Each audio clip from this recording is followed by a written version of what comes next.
Hey everyone, welcome to new class of physics. आज हम करने वाले हैं इलेक्ट्रोमैग्नेटिक इंडक्शन।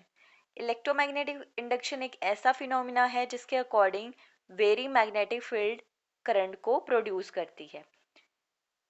तो इस चीज़ को प्रूव करने के लिए फेरेडे ने कुछ एक्सपेरिमेंट्स किए, जिनमें से एक एक्सपेरिमेंट था कि मान लो हम एक कॉइल को किसी गैल्वेनोमीटर के साथ अटैच कर देते हैं और उसके पास में एक बार मैग्नेट को लेके आते हैं। तो जब भी हम बार मैग्नेट को उसके क्लोज लेके आएंगे या दूर लेके जाएंगे, जो गैल्वेनोमीटर है वो डिफ्लेक्शन शो करेगा।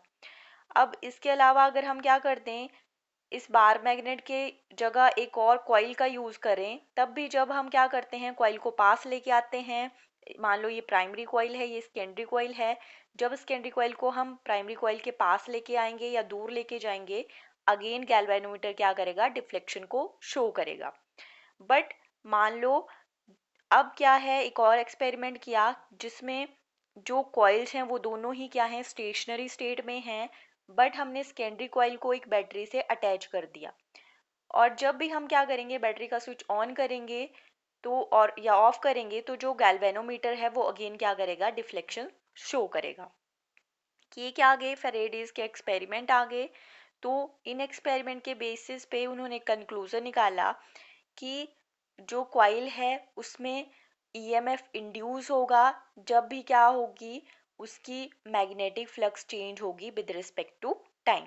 मैग्नेटिक फ्लक्स को किस चीज़ से डिनोट करेंगे, फाई से। ओके, ये आगे लॉज और उनकी स्टेटमेंट। तो यहाँ पे हमारे से क्वेश्चन पूछा गया है, Faraday's laws are consequences of the conservation of charge होती है, कंजर्वेशन ऑफ एनर्जी होती है, कंजर्वेशन ऑफ मैग्नेटिक फील्ड होती है, या बोथ बी एंड सी। तो फेरेडेज लॉ या लेंजस लॉ की बात करें, ये consequences of the conservation of energy हैं। क्या हो गया कंजर्वेशन ऑफ एनर्जी, कि energy can nether be created nor be destroyed. But हम क्या कर सकते हैं, इसको एक फॉर्म से दूसरी फॉर्म में कन्वर्ट कर सकते हैं।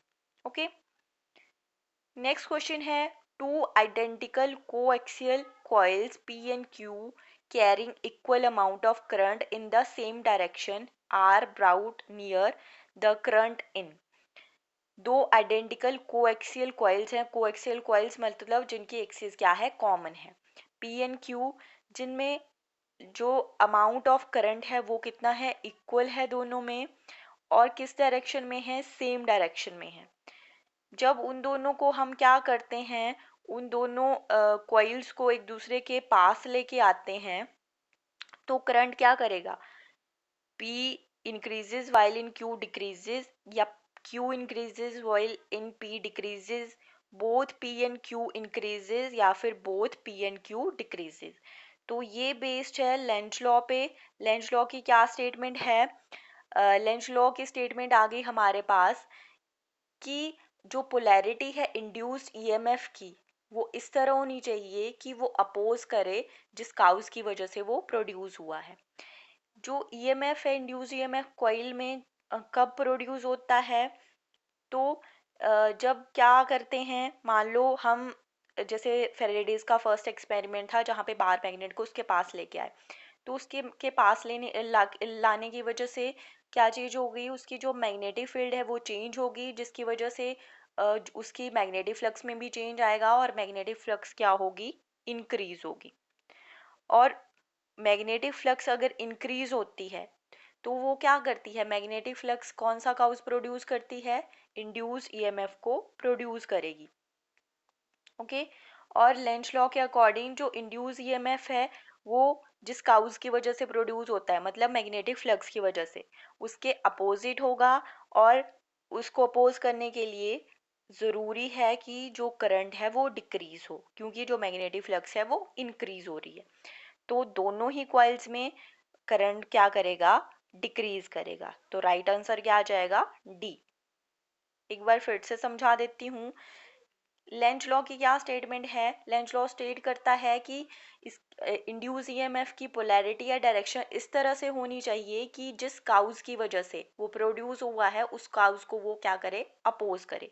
और किस काउज की वजह से इंड्यूस ईएमएफ प्रोड्यूस होता है, मैग्नेटिक फ्लक्स की वजह से। तो मान लो ये दो कॉइल्स हैं, और जब भी हम इस कॉइल को क्या लेके आते हैं, इस कॉइल के पास लेके आएंगे, ये प्राइमरी कॉइल आएगी, सेकेंडरी, सेकेंडरी को जब प्राइमरी के पास लेके आते हैं या इसकी जगह बाहर मैग्नेट भी हो, तो इस कॉइल में क्या होगा, इलेक्ट मैग्नेटिक फील्ड क्या करेगी, इंक्रीज करेगी, जिसकी वजह से मैग्नेटिक फ्लक्स इंक्रीज करेगी, और कॉइल में क्या प्रोड्यूस होगा, इंड्यूस ईएमएफ प्रोड्यूस होगा। और लेंज लॉ के अकॉर्डिंग इंड्यूस ईएमएफ उसको मतलब मैग्नेटिक फ्लक्स को क्या करेगा, अपोज करेगा। तो उसके लिए ज़रूरी है कि करंट क्या हो, डिक्रीज हो, क्योंकि मैग्नेटिक फ्लक्स क्या कर रही है, इंक्रीज कर रही है। तो इसके अकॉर्डिंग राइट आंसर हमारे पास आ गया कि कॉइल पी और क्यू में करंट क्या करेगा, डिक्रीज करेगा। नेक्स्ट है direction of current induce in a wire moving in a magnetic field is found using. हमें अगर बतानी हो डायरेक्शन इंड्यूस करंट की किसी वायर में जो कैसे है, रखी है मूविंग मैग्नेटिक फील्ड में, तो किस तरह हम फाइंड आउट कर सकते हैं, फ्लेमिंग्स लेफ्ट हैंड रूल का यूज़ करके, फ्लेमिंग्स राइट हैंड रूल का यूज़ करके, एम्पियर रूल का यूज़ करके, या राइट हैंड क्लैस्प रूल का यूज़ करके। तो इसका राइट आंसर आ जाएगा बी। जब भी इंड्यूस्ड करंट की बात आती है, उसकी डायरेक्शन बतानी हो, तो फ्लेमिंग्स राइट हैंड रूल का यूज़ किया जाता है, जिसमें जो थंब है वो किसकी डायरेक्शन बताएगा, वो मोशन की डायरेक्शन बताएगा, और जो फोर फिंगर है वो डायरेक्शन बताएगा फील्ड की, एंड जो मिडल फिंगर है वो डायरेक्शन बताएगा इंड्यूस्ड करंट की। ओके, नेक्स्ट है Lenz's law is a consequence of the law of conservation of. जो लेंज लॉ है वो किसका कंसिक्वेंस है, तो ऑलरेडी बता चुकी हूँ, law of conservation of energy. B क्या आ गया, राइट आंसर आ गया। नेक्स्ट क्वेश्चन है a solenoid is connected to a battery so that a steady current flows through it. क्या किया, एक सोलोनॉइड को कनेक्ट किया एक बैटरी के साथ, ताकि क्या कर सके, ये एक स्टेडी करंट फ्लो हो सके। If an iron core is inserted into the solenoid the current will. अब हमारे पास क्या है, एक सोलोनॉइड दिया है, इसमें क्या करें, अगर हम एक आयरन कोर को इंसर्ट कर दें, तो जो सोलोनॉइड है उसमें करंट क्या करेगा, इंक्रीज करेगा, डिक्रीज करेगा, सेम रहेगा, या पहले इंक्रीज करेगा देन डिक्रीज करेगा। तो अगेन इसका आंसर क्या आ जाएगा, करंट क्या करेगा, डिक्रीज करेगा according to Lenz law. Okay, next है which of the following does not use the application of eddy current. हमें इस क्वेश्चन का आंसर करने के लिए एप्लीकेशंस ऑफ एडी करंट्स पता होनी चाहिए। एप्लीकेशंस ऑफ एडी करंट्स क्या हैं, पहली आ गई dead beat galvanometer, dead beat galvanometer, then आ गया हमारे पास इलेक्ट्रोमैग्नेटिक डैम्पिंग, फिर आता है इंडक्शन मोटर्स, इंडक्शन मोटर्स इसकी एप्लीकेशन आ गई, देन इंडक्शन फर्नेस आ गया, देन आ गया डायथर्मी, इसी तरह speedometer, energy meters, electric brake, ये सारी क्या आ गई, इसकी एप्लीकेशंस आ गई। तो जो इलेक्ट्रिक पावर मीटर है वहाँ पे भी एडी करंट्स का यूज़ होता है, इंडक्शन फर्नेस में होता है, मैग्नेटिक ब्रेक्स में होता है। तो नॉट पूछा है, कौन सी एप्लीकेशन नहीं है, सी क्या आ जाएगा, इसका राइट आंसर आ जाएगा एलईडी लाइट्स। नेक्स्ट क्वेश्चन है if number of turns in primary and secondary coils is increased. अगर क्या करें, नंबर ऑफ टर्न्स प्राइमरी और सेकेंडरी कॉइल में इंक्रीज कर दें to 2 times each the mutual inductance. तो इसके लिए हमें क्या पता होना चाहिए, म्यूचुअल इंडक्टेंस की डेफिनेशन पता होनी चाहिए। म्यूचुअल इंडक्शन की डेफिनेशन क्या है, कि अगर हमारे पास दो कॉइल्स हैं, मान लो एक प्राइमरी कॉइल है एक सेकेंडरी कॉइल है, तो जैसे ही प्राइमरी कॉइल में क्या चीज़ होगी, चेंज इन फ्लक्स होगा, चेंज इन मैग्नेटिक फील्ड होगी, तो जो सेकेंडरी कॉइल है उसमें इंड्यूस ईएमएफ प्रोड्यूस होगा। ठीक है, इससे क्या बोला जाएगा, म्यूचुअल इंडक्टेंस। यहाँ पे क्या चीज़ आ जाएगी, जो मैग्नेटिक फ्लक्स है वो क्या आएगी, डायरेक्टली प्रोपोर्शनल टू करंट आएगा, and phi is equal to क्या आ जाएगा, एम आई आ जाएगा, जहाँ पे एम क्या है, कॉफिशिएंट ऑफ म्यूचुअल इंडक्टेंस है।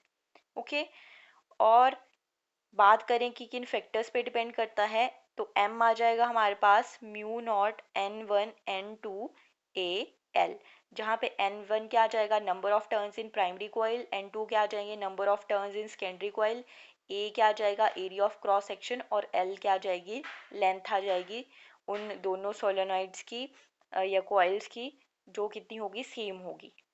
तो अब हमारे पास बोल रहा है कि प्राइमरी और सेकेंडरी कॉइल्स के नंबर ऑफ टर्न्स को इंक्रीज कर दिया 2 टाइम्स ईच, मतलब दोनों के लिए इंक्रीज करेगा, इसको भी 2 गुना बढ़ा दिया और इसको भी 2 गुना बढ़ा दिया। तो म्यूचुअल इंडक्शन क्या है, directly proportional to number of turns है, इसको भी 2 गुना बढ़ा दिया और इसको भी 2 गुना बढ़ा दिया, तो ये कितना आ जाएगा, जो म्यूचुअल इंडक्टेंस है वो बिकम्स 4 टाइम्स हो जाएगी। ठीक है, ये वाला फॉर्मूला से हमने आंसर का, इस क्वेश्चन का आंसर कर दिया। नेक्स्ट है, when the rate of change of current is unity the induce EMF is equal to.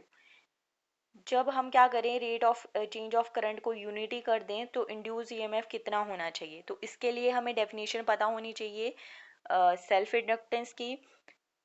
तो क्या किया, जो सेल्फ इंडक्टेंस है वो उसमें भी अगेन वही चीज़ आएगी कि अगर हम क्या करें, जो इसके अकॉर्डिंग क्या आ जाएगा कि जो अपोजिंग इंड्यूस्ड ईएमएफ है वो क्या करता है, प्रोड्यूस करता है, सॉरी जो कॉइल है उसमें इंड्यूस्ड ईएमएफ प्रोड्यूस होगा किसकी वजह से, चेंज इन मैग्नेटिक फ्लक्स की वजह से।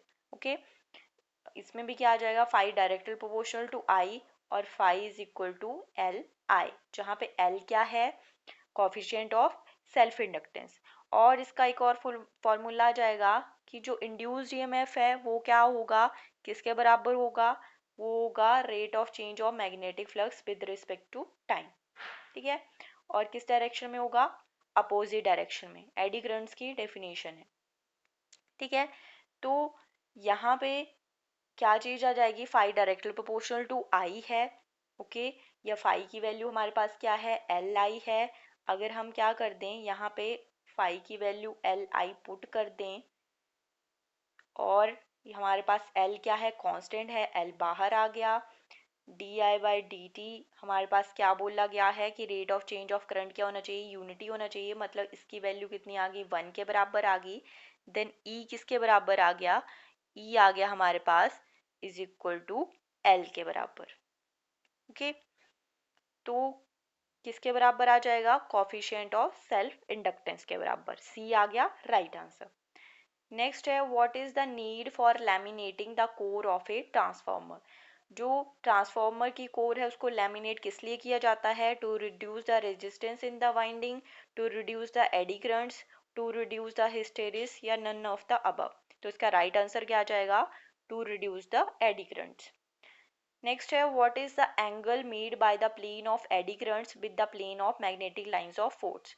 कितना एंगल बनाया जाता है, 0 डिग्री, 40 डिग्री, 90 डिग्री, या 180 डिग्री। तो राइट आंसर आ जाएगा सी, 90 डिग्री।